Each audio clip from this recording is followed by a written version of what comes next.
The head of Israel's military says its ground operation has begun in southern Gaza and that it will be no less powerful than the offensive in the north.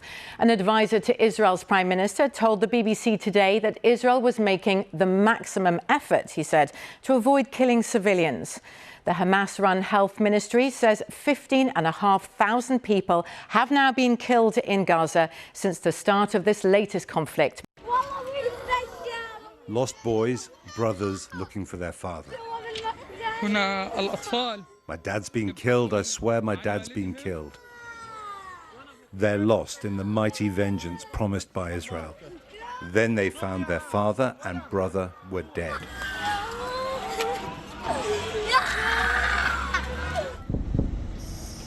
The strike, filmed by a freelance journalist, destroyed the home of the Abu Aida family in Jabalia, northern Gaza.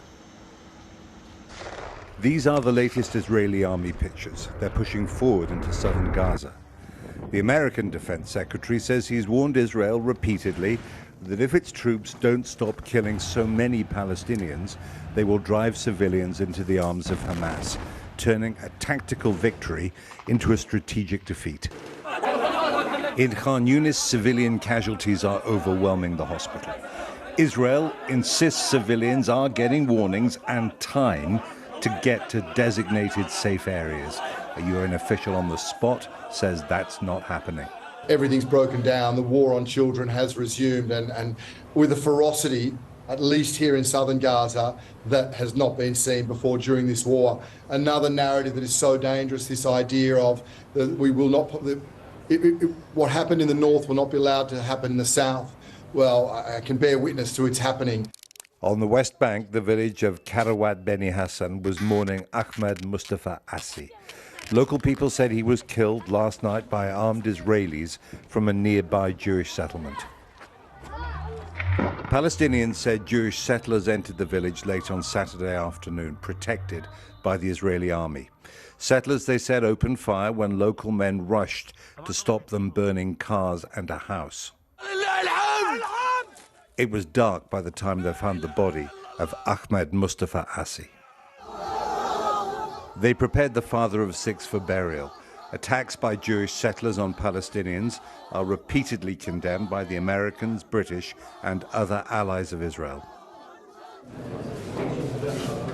Around noon, after the funeral, the men of the village paid their respects to Ahmed Assi's family.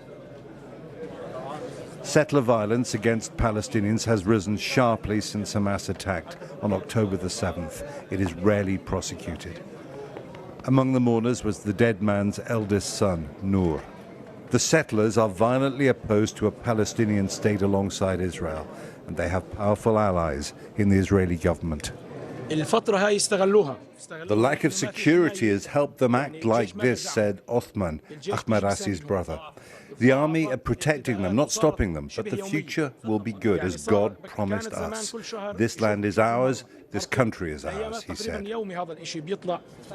One thing has come out very strongly in the last couple of days of talking to Palestinians in the West Bank.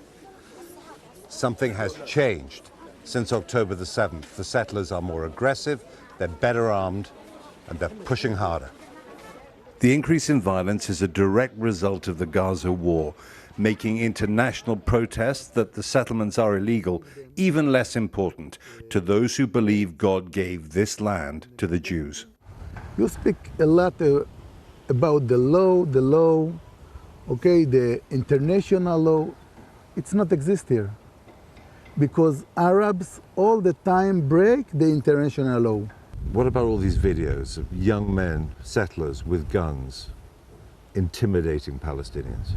We're not happy to carry weapons.